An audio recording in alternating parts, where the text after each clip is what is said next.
اس لیے کہ روزہ اس وقت ٹوٹتا ہے جب کہ کوئی باہر سے چیز پیٹ کے اندر پہنچے، اور ظاہر سی بات ہے خون تو جسم سے باہر نکلتا ہے، جسم میں اندر داخل نہیں ہوتا ہے، لہذا اس کی وجہ سے روزے پہ کوئی اثر نہیں پڑے گا۔ مجھے صاحب ایک ایسا بھی ہوتا ہے کسی کی اگر طبیعت بھی خراب ہو یا پھر ہاسپٹل میں ایڈمٹ کروانا رہو روزے کی حالت میں، کیونکہ وہاں پر انجیکشن دینا پڑتا ہے یا پھر گلوکوز بھی دینا پڑتا ہے، تو اس کے لیے روزے پہ اثر پڑتا ہے؟ اگر کوئی آدمی مرض یعنی روزے کے ساتھ وہ ہاسپٹل جا سکتا ہے، یعنی روزہ کو بچایا جا سکتا ہے، اور وہ سمجھ رہا ہے مریض کہ میرے اندر اتنی استطاعت ہے، اتنی طاقت ہے کہ میں روزہ رکھ سکتا ہوں اور مجھے روزہ توڑنے کی ضرورت نہیں ہے، اور روزہ توڑے بغیر اگر اس کو انجیکشن کے ذریعے سے یا گلوکوز کے ذریعے سے اس کے مرض کا علاج کیا جا سکتا ہے، تو ایسی صورت میں روزہ کا توڑنا ضروری نہیں ہے، اور انجیکشن لینے کی وجہ سے روزہ نہیں ٹوٹے گا۔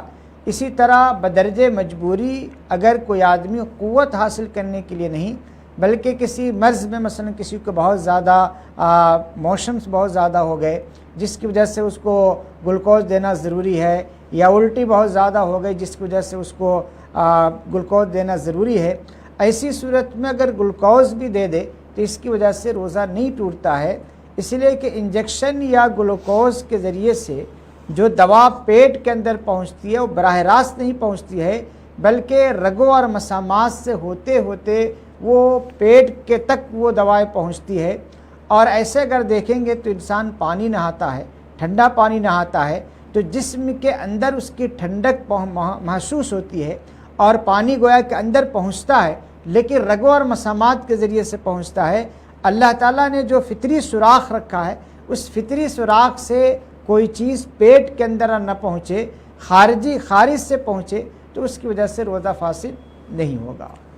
چلیے ٹھیک ہے، ایک کوشچن آیا، وہ یہ ہے مول صاحب، جیسا میں ابھی آپ سے پوچھا تھا کہ بچوں کو بہت زیادہ مارنا، خاص طور سے ایسا ہوتا ہے کہ کچھ گھر میں معاملات جو ہوتے ہیں جبھی بچوں کو بہت بے تکا مارتے ہیں، تو اس کے لیے کیا ہے؟ حدیث میں باضابطہ حکم ہے کہ بچے جب 7 سال کے ہو جائیں تو نماز پڑھنے کی ترغیب دو، 10 سال کے ہو جائے تو نماز نہ پڑھنے پر ان کو مار سکتے ہو۔ وہاں پہ تمام فقہا نے تشریح کیا ہے کہ کتنا مار سکتے ہیں، یعنی اتنا مارنے کی اجازت نہیں ہے کہ اس کو نشانات پڑ جائے، اتنا مارنے کی اجازت نہیں ہے کہ وہ اس پہ یعنی اس کو بہت سخت مار لگ جائے، بس ہلکی پھلکی مارنے کی اجازت ہے۔ سخت مار اگر ماریں گے تو قیامت کے دن اس پر بھی باز پرس ہو سکتا ہے، تو چاہے اپنی اولاد ہو اس کو بھی زیادہ نہیں مار سکتے ہیں۔ چلیے ایک کالر کی جانب بڑھتے ہیں۔ السلام علیکم۔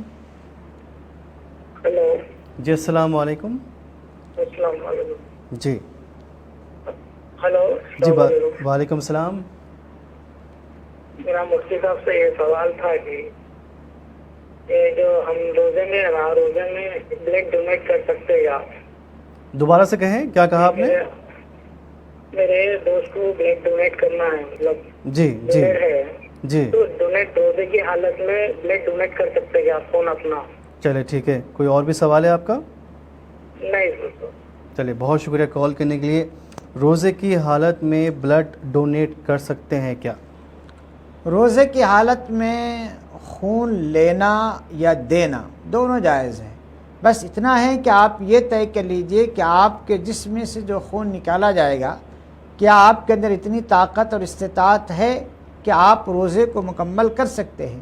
اگر آپ روزے کو مکمل کر سکتے ہیں، آپ کو خون نکالنے سے کسی طرح کا کوئی پرابلم نہیں ہے، تو بالکل آپ روزے کی حالت میں خون دے سکتے ہیں۔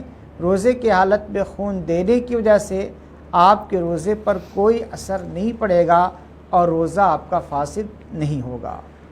مفتی صاحب ایک اور کوشچن آیا ہے میرے پاس، وہ یہ ہے کہ اکثر گھر میں بیٹیاں ہی زیادہ پیدا ہوتی ہے، مطلب کہ یہاں تک یہ بھی دیکھا گیا ہے کہ بعض لوگ اس سے ناخوش بھی ہوتے ہیں۔ اگر ہم میرے ہی آنکھوں دیکھنے کا واقعہ یہ بھی ہے کہ کسی لیڈیز کو جو ہے 3 یا 4 بھی بیٹیاں ہوئے ہیں، تو وہ جو ان کے شوہر تھے، ہسبینڈ تھے، وہ لٹرلی ہاسپٹل کے باہر چلے گئے ناراض ہو کے کہ صرف بیٹیاں ہو رہی ہیں، تو اس کے لیے کیا ہے؟ دیکھیے اللہ تعالیٰ کا ایک نظام ہے کہ مرد عورت کی پیدائش میں عام طور سے تناسب ہی ہوتا ہے، اور ایسا نہیں ہے کہ کہیں صرف نہیں کسی ملک میں بیٹیاں ہی بیٹی ہو بیٹے نہ ہو، عام طور سے تناسب ہوتا ہے۔ رہا یہ مسئلہ کسی پرسنل کسی شخص کو صرف بیٹیاں ہو، ایسا ممکن ہے اور ہوتا ہے، لیکن بیٹی اور بیٹے پیدا کرنے میں عورت کا کیا قصور ہے؟ اگر عورت کے اختیار میں بیٹی اور بیٹا پیدا کرنا ہوتا تو ظاہر سی بات ہے اس پر اگر اس کا شوہر ناراض ہوتا تو یہ کہ جائز بات تھی کہ تمہارے اختیار میں تھا بیٹا پیدا کرنا، لیکن تم نے بیٹی کیوں جنم دیا؟ اگر یہ عورت کے اختیار میں نہیں ہے تو ظاہر سی بات ہے جب اس کے اختیار میں نہیں ہے، اس کی استطاعت میں نہیں ہے، تو اس عورت پہ ناراض ہونا، اس عورت کو منحوس سمجھنا، اس عورت کو سزا دینا یا اس عورت کو برا بھلا کہنا یا اس عورت کو طعنہ دینا کسی مرد عورت کے لیے جائز نہیں ہے۔ اسی لیے کہ یہ تو اللہ کا قانون ہے، یہ اللہ کا اپنا ایک نظام ہے۔ اللہ اپنے نظام کے تحت کسی کو بیٹا دیتا ہے، کسی کو بیٹی دیتا ہے، کسی کو دونوں دیتا ہے اور کسی کو دونوں سے محروم کر دیتا ہے۔ یہ اللہ کا اپنا ایک نظام ہے، تو اس میں لڑکی کا، اس میں عورت کا کوئی قصور نہیں ہے کہ وہ اس نے بیٹی کو جنم دیا یا بیٹے کو جنم دیا، اس میں عورت کا کوئی دخل نہیں ہے۔ اسی لیے مرد حضرات کو اس اچھی طرح یہ بات جان لینا چاہیے کہ بیٹی اور بیٹا پیدا کرنے میں عورت کا کوئی قصور نہیں ہوتا ہے، لہذا عورت پر کسی طرح کا طعنہ یا کسی طرح کے اس کو برا بھلا کہنا یا کسی طرح کے اس کو سزا دینا یہ شرعاً بالکل جائز نہیں ہے۔ اور بچیوں کے پیدائش پر ناخوش ہونا، ناراض ہونا، اللہ سے ناراض ہونا، اپنی بیوی سے ناراض ہو جانا، یہ ظاہر سی بات ہے ایک مسلمان کے لیے قطعاً مناسب نہیں ہے، اور ایسی صورت میں بسا اوقات تو ایمان کے چلے جانے کا بھی خطرہ رہے گا۔ اس لیے جو بھی اللہ تعالیٰ دے، اللہ تعالیٰ کی اس نعمت کا شکریہ ادا کرنا چاہیے۔ جا کے ان لوگوں سے پوچھئے جن کے برسوں گزر گئے اور ان کو کوئی اولاد نہیں ہوئی، ان سے اولاد کی قدر پوچھئے۔ اور آج کل کی صورتحال تو یہ ہے کہ بیٹوں کے مقابل میں بیٹیاں ماں باپ کی زیادہ خدمت کرتی ہے، اور ایسے کئی سارے واقعات پیش آئے کہ باپ نے بیٹوں کے لیے بہت کچھ کیا لیکن آخری وقت بیٹیاں ہی کام آئیں، بیٹے کام نہیں آئے۔ اسی لیے بیٹی کی پیدائش پر ناخوش نہیں ہونا چاہیے۔ بہت شکریہ مفتی صاحب۔ ابھی ایک سوال آیا ہے مفتی صاحب، یہ ہے کہ نماز پڑھتے وقت ادھر ادھر دیکھنا، مطلب ہم نماز پڑھتے ہیں، ہم سامنے کی جانب دیکھتے ہیں، ہم ادھر کون ہمارے سامنے سے جا رہا ہے، کون ہمارے سامنے بازو آ کے ٹھہر رہا ہے، تو کیا اس سے بھی نماز میں اثر ہوتا ہے؟ نماز کے لیے جب آدمی ٹھہر جاتا ہے تو سمجھ لیجئے کہ آپ اللہ کے سامنے ٹھہر جاتے ہیں، گویا کہ آپ کا پروردگار آپ کے سامنے ہے۔ اب ایسی صورت میں یہ تصور کے ساتھ اگر آپ نماز پڑھیں تو کیا آپ ادھر ادھر دیکھ سکتے ہیں؟ ظاہر سی بات ہے بالکل نہیں دیکھ سکتے ہیں۔ تو نماز میں دائیں بائیں دیکھنا یا اوپر نیچے دیکھنا یا سامنے بہت دور تک دیکھنا، یہ نماز کے شان کے اور نماز کے آداب کے بالکل خلاف ہے، اور اس سے نماز میں یکسوئی بھی ختم ہوتی ہے، خشوع اور خضوع بھی ختم ہوتا ہے، اور نماز کا ثواب بھی ختم ہو جاتا ہے۔ اسی لیے جب آپ نماز کے لیے ٹھہر گئے، جب آپ نے اللہ اکبر کہہ دیا تو اس کا مطلب یہ ہے کہ صرف اللہ بڑے ہے، باقی اب کوئی چیز نہیں ہے۔ مکمل یکسو ہو کر نماز پڑھنے کی کوشش کرنی چاہیے۔ ادھر ادھر دیکھنے سے نماز کا ثواب بھی کم ہو جاتا ہے، یکسوئی اور خشوع اور خضوع بھی ختم ہوتا ہے، جو نماز کی روح اور جان ہے۔ مفتی صاحب، اکثر لوگوں کو شوق ہوتا ہے کتے پالنے کا، تو کیا گھر میں کتے پال سکتے ہیں؟ ڈاگس کو ہم گھر میں پال سکتے ہیں؟ میں تو اپنے مسلمان بھائیوں سے یہی درخواست کروں گا کہ بچوں کی پرورش کیجیے اور بچے پر زیادہ توجہ دیجیے۔ گھر میں اگر آپ کے پاس بچے ہیں تو ان کو اچھی تربیت دینے کی کوشش کیجیے، ان پر زیادہ توجہ دیجیے، اس لیے کہ آج کل کے بچے ماں باپ کے زیادہ توجہ کے محتاج ہیں اور بہتر تعلیم و تربیت کے محتاج ہے۔ آپ اپنے بچوں کو چھوڑ کر کتے کے پیچھے وقت لگا رہے ہیں۔ بہت سارے لوگوں کو میں نے خود دیکھا ہے کہ وہ فجر کی نماز تو نہیں پڑھتے لیکن فجر کے بعد اپنے کتوں کو لے کر گھومتے رہتے ہیں، یعنی کتے کو باضابطہ اس کو پیشاب پیخانہ کرانے کے لیے باہر گھماتے رہتے ہیں۔ یعنی آپ سمجھ لیجئے کتنی غلط بات ہے کہ آپ نماز چھوڑ کر کتے کی ضروریات کو پیچھے پڑے ہوئے ہیں۔ کتے پالنا یہ مسلمانوں کے لیے کوئی پسندیدہ عمل نہیں ہے۔ نبی علیہ الصلوۃ والسلام نے کتا پالنے سے منع کیا ہے۔ صرف جو لوگ شکار کرتے ہیں شکاری کتے پالے جا سکتے ہیں، یا جو لوگ گاؤں دیہات میں رہتے ہیں، جنگلوں میں رہتے ہیں، جہاں پہ دشمنوں کا خطرہ ہے یا دیگر موذی جانوروں کا خطرہ ہے، اگر وہ حفاظت کے لیے کتے پال لے رہے ہیں تو ان کی اجازت ہے، ان کے لیے اجازت ہے۔ شہر میں ہر طرح کی آپ کی سیکورٹی کے باوجود آپ کتے پال رہے ہیں اور صبح صبح لے کر کتے کو گھما رہے ہیں، پھرا رہے ہیں، اس کو نہلا رہے ہیں، اس کو کھلا رہے ہیں، اس کو پلا رہے ہیں، یعنی پورا وقت اس میں ضائع کر رہے ہیں۔ اتنا وقت تو اللہ کا آپ ذکر کر لیتے تھے، قرآن کی تلاوت کر لیتے تھے، کوئی دینی کام کر لیتے تھے، سماجی خدمت کر لیتے تھے، یعنی محلے اور سماج اور معاشرے کا کوئی کام کر لیتے تھے تو آپ کی دین اور دنیا کے لیے بہتر ہوتا تھا۔ یہ کتا پالنا مسلمانوں کے لیے کوئی پسندیدہ عمل نہیں ہے۔ مفتی صاحب، لیڈیز جو ہوتے ہیں اکثر آفیسز میں کام کرتے ہیں، تو اس کے مطلب جب بھی ایک آفس کا ایک رولز ہوتا ہے کہ بھائی نقاب نہیں لگانا، صرف آپ اسکارف بھی نہیں اوڑھنا، تو اپنے بال وغیرہ کھلے رکھ کے لیڈیز کام کرتے ہیں، تو کیا یہ درست ہے یا پھر؟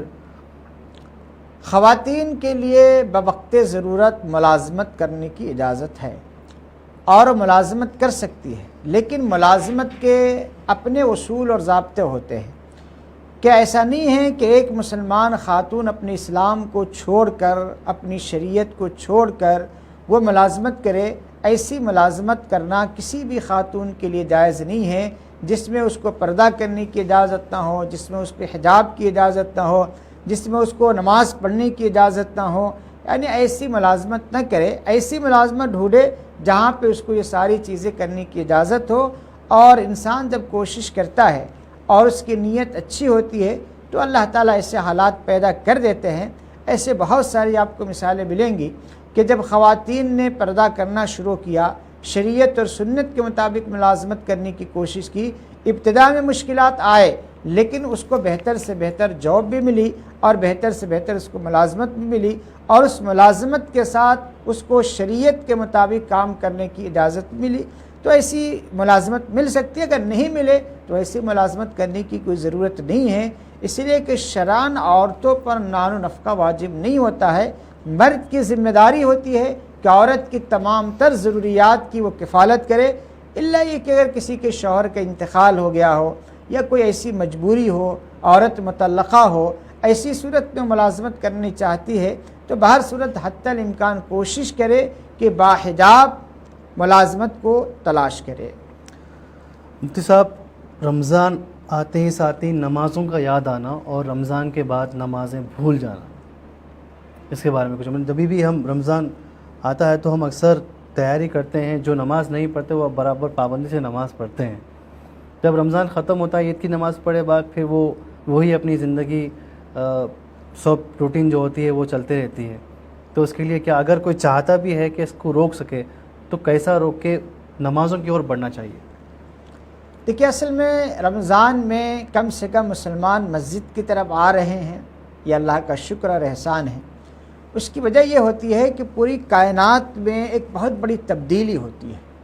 بہت بڑی تبدیلی یہ ہوتی ہے کہ اللہ تعالیٰ رمضان کی پہلی رات میں صفدت الشیاطین و مردت الجن، کہ اللہ تبارک و تعالیٰ شیاطین کو، جو انسانوں کو بہکانے اور انسانوں کو گمراہ کرانے اور انسانوں کو نیک کاموں سے روکنے کی پوری طاقت جھونک دیتے ہیں، اللہ تعالیٰ پوری شیطانیت کو قید میں ڈال دیتا ہے۔ تو ایک تو پوری دنیا سے شیطانوں کا ایک مہینے کے لیے خاتمہ ہو جاتا ہے، یعنی ایک مہینے تک پوری دنیا شیطانوں سے پاک ہو جاتی ہے، ایک اثر تو اس کا ہوتا ہے۔ دوسرا یہ ہے کہ اللہ تعالیٰ کی طرف سے مسلسل ینادی منادی یا باغی الخیر اقبل یا باغی الشر اقصر، ایک آواز پوری فضاؤں میں گونجنے لگتی ہے کہ اے خیر کی طلب کرنے والوں، اے نیکیوں کی طرف بڑھنے والے، آ جاؤ آ جاؤ، یہ نیکیوں کا مہینہ ہے، یہ رحمت کا مہینہ ہے، یہ بھلائی کا مہینہ ہے۔ یا باغی الشر اقصر، اے گناہوں کے رسیا، اے گناہوں کے طلب کرنے والے، رک جا، یہ تمہارا مہینہ نہیں ہے، یہ گناہ کرنے کا مہینہ نہیں ہے، نیکی کرنے کا مہینہ ہے۔ چونکہ یہ آواز پوری فضاؤں میں آتی ہے، گونجتی ہے، تو انسان سنے نہ سنے لیکن اس کے اثرات انسانوں کے دلوں پہ پڑتے ہیں، اور نہ چاہتے ہوئے ایسے لوگ بھی جو سال بھر مسجد میں نہیں آتے وہ رمضان میں مسجد میں آنے لگتے ہیں۔ تو انہی تبدیلی کا ایک اثر ہوتا ہے کہ جس بنیاد پر مسلمانوں کے دل طاعات کی طرف، عبادات کی طرف مائل ہوتے ہیں، اور اکثر و بیشتر مسلمان عبادت کی طرف توجہ دیتے ہیں، لیکن رمضان جیسے ہی ختم ہوتا ہے یہ آواز بند ہو جاتی ہے اور سارے کے سارے شیاطین جو قید تھے وہ پوری فضاؤں میں، پورے گلی کوچے میں پھیل جاتے ہیں۔ اب پھر جس کو سنت اور شریعت سے زیادہ لگاؤ نہ ہو وہ آسانی سے اس کا شکار کر لیتے ہیں اور پھر اس کو گمراہ کرتے رہتے ہیں۔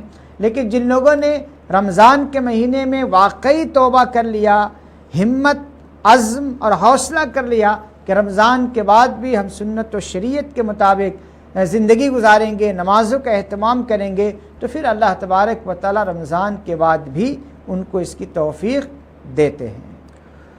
بہت شکریہ مفتی صاحب۔ مفتی صاحب ابھی ایک سوال یہ ہے کہ عورت کے اوپر ہاتھ اٹھانا، اکثر یہ دیکھا گیا ہے کہ گھروں میں جو مرد حضرات ہوتے ہیں وہ عورت کے اوپر زیادہ ہاتھ اٹھاتے ہیں، وہ کمزور عورت کچھ کر نہیں سکتی ہے، تو اس کے لیے کیا ہے؟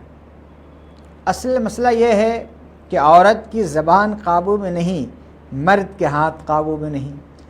عورت زبان پہ کنٹرول کر لے تو مرد کا ہاتھ بھی کنٹرول میں آ جاتا ہے۔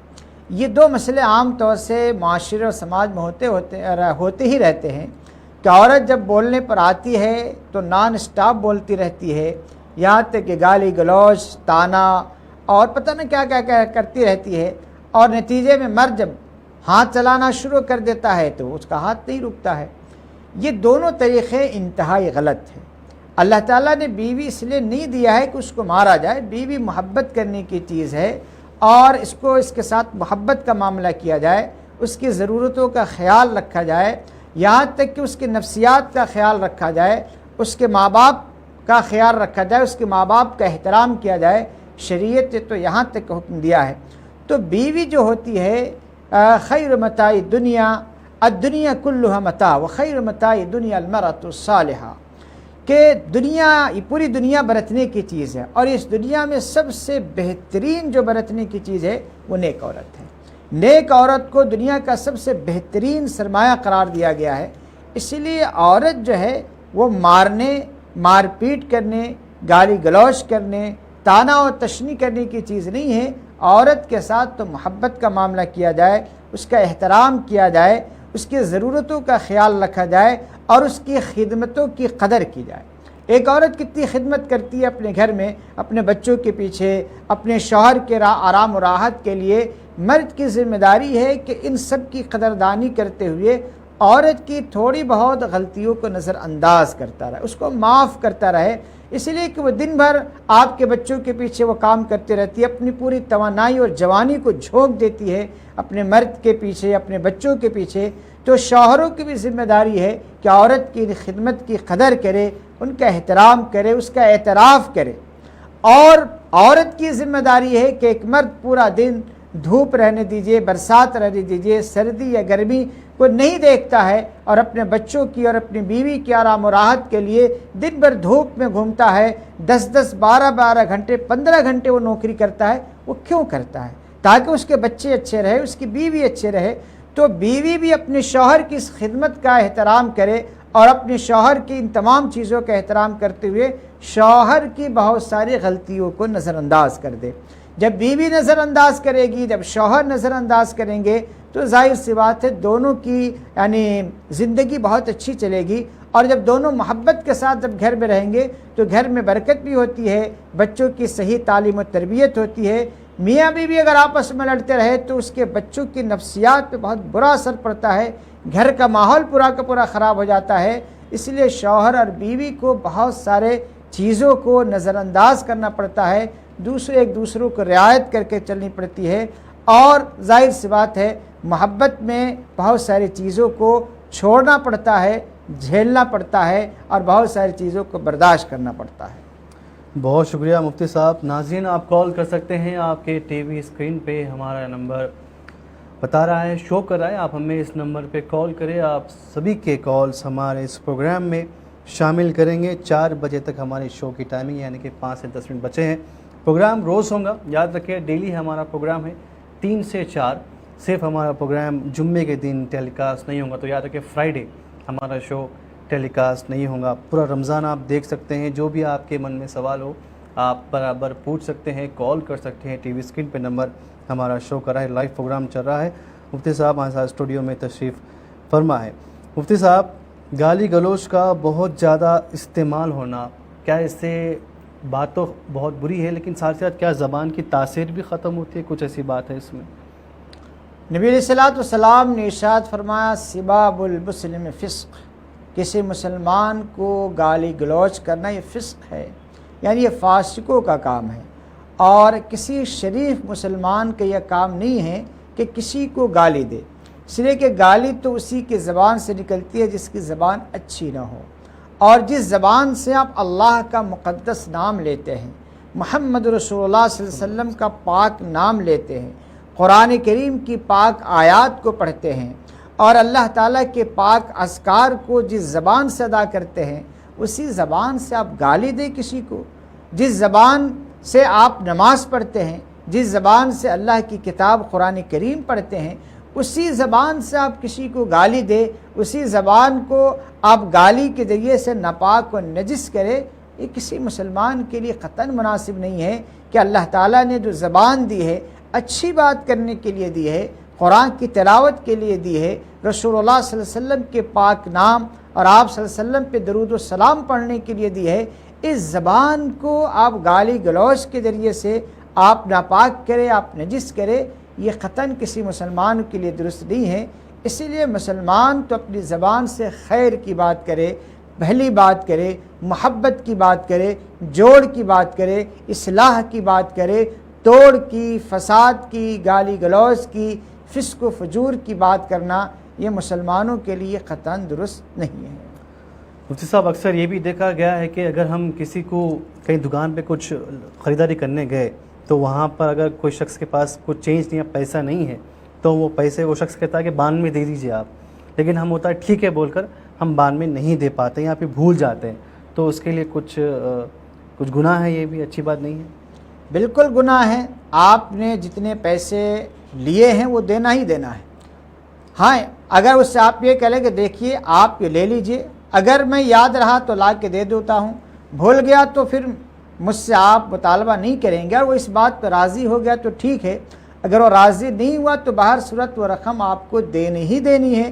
اگر آپ نے نہیں دیا تو کل قیامت میں وہ آپ سے سوال کر سکتا ہے اور آپ سے وہ مطالبہ کر سکتا ہے. بہت شکریہ ناظرین. جیسا ہم نے کہا کہ شو کی ٹائمنگ 3 سے 4 ہے، تو ابھی 4 آلریڈی بج چکے ہیں، تو ابھی ایک کام یہ کرتے، بس ہم آپ سبھی کے کالز جو آ رہے ہیں ہم ضرور شامل کرنا چاہیں گے، لیکن وقت ہمیں اجازت نہیں دے رہا کہ آپ سبھی کال بھی ہمارے اس پروگرام میں شامل کریں. تو یاد رکھیں، آپ کل بھی کال کر سکتے ہیں، آپ ڈیلی کال کر سکتے ہیں. 3 سے 4 ہمارے پروگرام کی ٹائمنگ ہے، اور فرائیڈے کے دن یعنی کہ جمعہ کے دن ہمارا شو ٹیلی کاسٹ نہیں ہوتا ہے. پورا رمضان آپ لائیو شو دیکھ سکتے ہیں. مفتی صاحب اسٹوڈیو میں تشریف فرما ہے. مفتی صاحب، آپ کا بہت بہت شکریہ، آپ نے وقت دیا ہمیں، بہت شکریہ. ناظرین، امید کرتے ہیں کہ آپ سبھی کو ہمارا یہ پروگرام بے حد پسند آیا ہوگا. اب میں آپ کا دوست عاصم عابدی اپنی پوری ٹیم کے ساتھ آپ سب سے اجازت لینا چاہتا ہوں، اس امید کے ساتھ کل ضرور ملاقات کریں گے. اپنا خیال رکھیں، خوش رہے، فی امان اللہ.